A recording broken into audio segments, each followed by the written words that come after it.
नमस्कार मित्रों, study bye Hindi DK में आपका फिर से स्वागत है।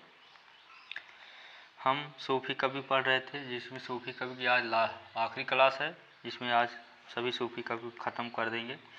फिर आगे पढ़ेंगे सगुण भक्ति का धारा, जिसमें कृष्ण भक्ति और राम भक्ति काव्य धारा को पढ़ना है। तो आइए शुरू करते हैं।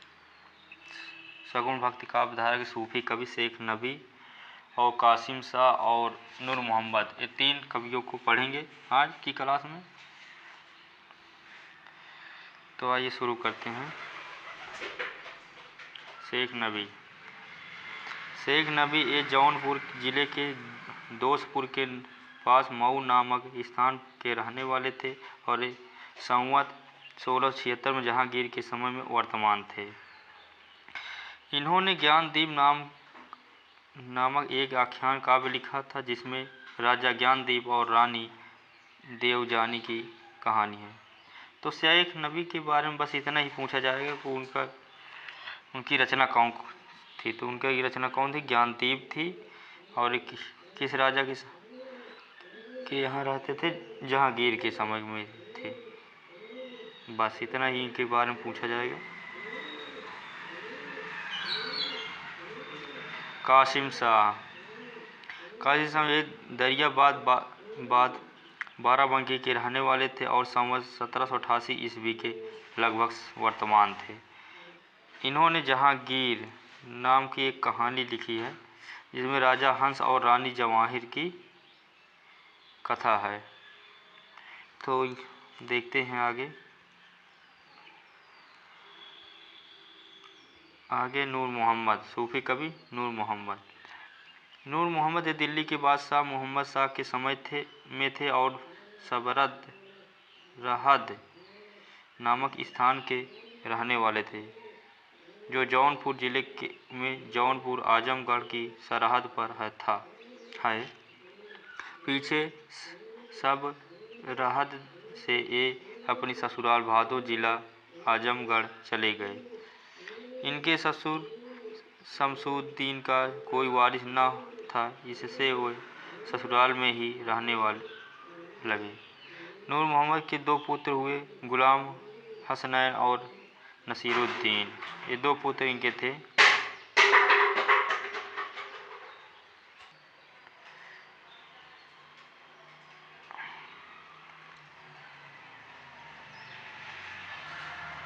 नूर मोहम्मद फारसी के अच्छे आलिम थे। इनको फारसी का अच्छा ज्ञान था और इनका हिंदी काव्य भाषा का भी ज्ञान था। सब सूफी कवियों से अधिक था। मतलब ज्ञान इन्हें सभी सूफी कवियों से अधिक था। फारसी में इन्होंने एक दीवाने के अतिरिक्त रौजतुल हकायक इत्यादि बहुत सी किताबें लिखी थी, जो असावधानी के कारण नष्ट हो गई। तो इन्होंने कई पुस्तकें भी लिखी थी, जो असावधानी के कारण इनकी नष्ट हो गई सारी पुस्तकें।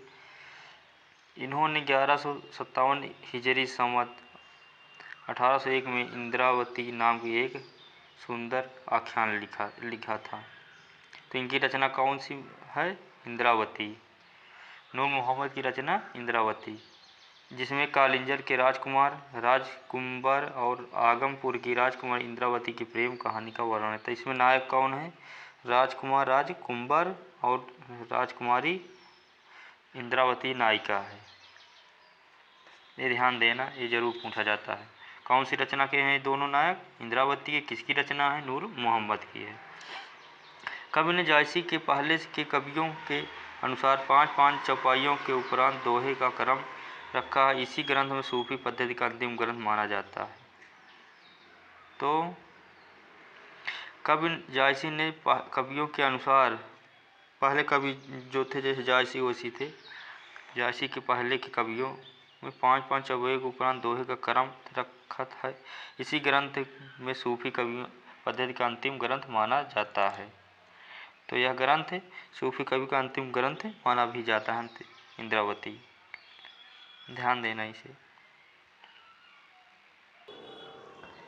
इनका एक ग्रंथ फारसी अक्षरों में मिलता है, जिसका नाम अनुराग बांसुरी है।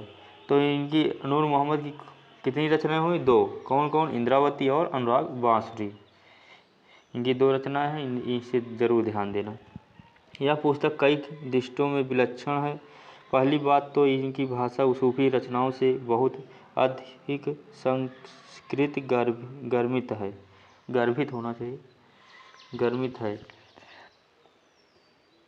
दूसरी बात है हिंदी भाषा के प्रति मुसलमानों का भाव। इंद्रावत की रचना करने का शायद नूर मोहम्मद को समय समय पर यह उपलम्ब सुनने को मिलता था कि तुम मुसलमान होकर हिंदी भाषा में रचना करने क्यों गए।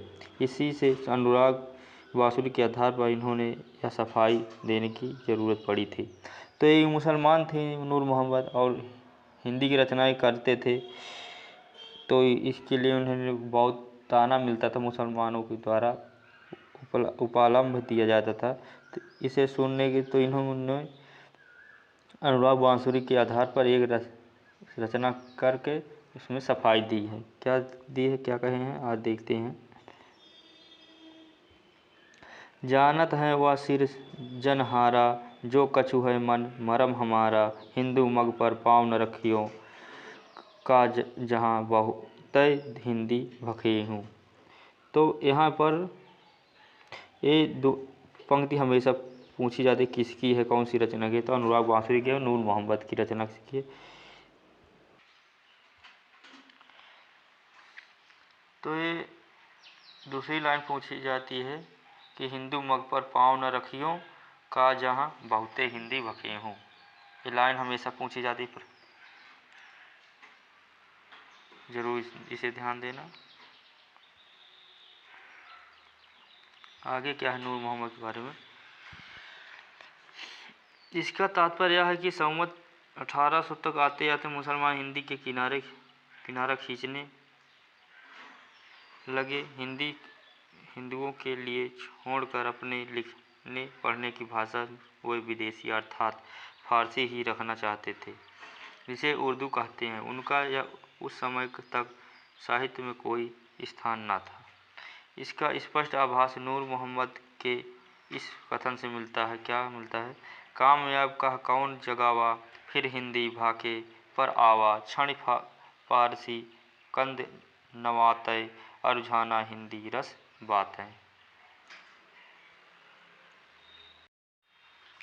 अनुराग बांसुरी का रचना काल 1178 हिजरी अर्थात 1821 ईस्वी है। कवि ने इनकी रचना अधिक पांडित्यपूर्ण रखने का प्रयत्न किया है। कवियों के बीच बीच में इन्होंने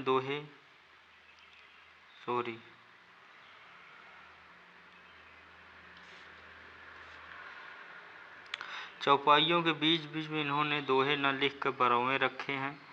प्रयोग भी ऐसे संस्कृत शब्दों में हैं जो और सूफी कवियों में नहीं आए हैं। काव्य भाषा के अधिक निकट होने के कारण भाषा में कहीं ब्रज भाषा के शब्द और प्रयोग भी पाए जाते हैं। जैसा कि कहा जा चुका है कि नूर मोहम्मद को हिंदी भाषा में कविता करने के कारण कई जगह इनको सबूत देना पड़ा है कि ये इस्लाम के पक्के अनुयायी थे। तो ये शुक्ल जी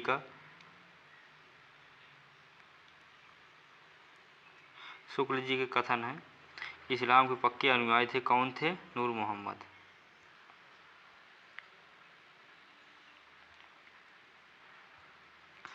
सूफी आख्यान काव्यों की अखंडित परंपरा की यही समाप्ति मानी जा सकती है। इस परंपरा में मुसलमान कवि ही हुए हैं, केवल एक हिंदू मिला है। सूफी मत के अनुयायी सूरदास नामक एक पंजाबी हिंदू ने शाहजहां के समय में नल दमयंती कथा नाम की एक कहानी लिखी। इस पर इसकी रचना अत्यंत निकृष्ट है। तो सूरदास नाम का एक पंजाबी ने कौन सी रचना लिखी थी जहांगीर के समय में? नल दमयंती की कथा। साहित्य की कोई अखंड परंपरा समाप्त होने पर भी कुछ दिन तक परंपरा की कुछ रचनाएं इधर उधर होती रहती हैं। इस ढंग की पिछली रचनाओं में चतुर्मुकुट की कथा, यूसुफ जुलेखा उल्लेखनीय है।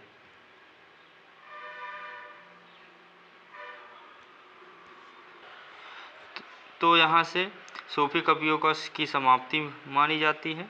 अब आगे पढ़ेंगे सगुण भक्ति काव्य धारा के कवियों को।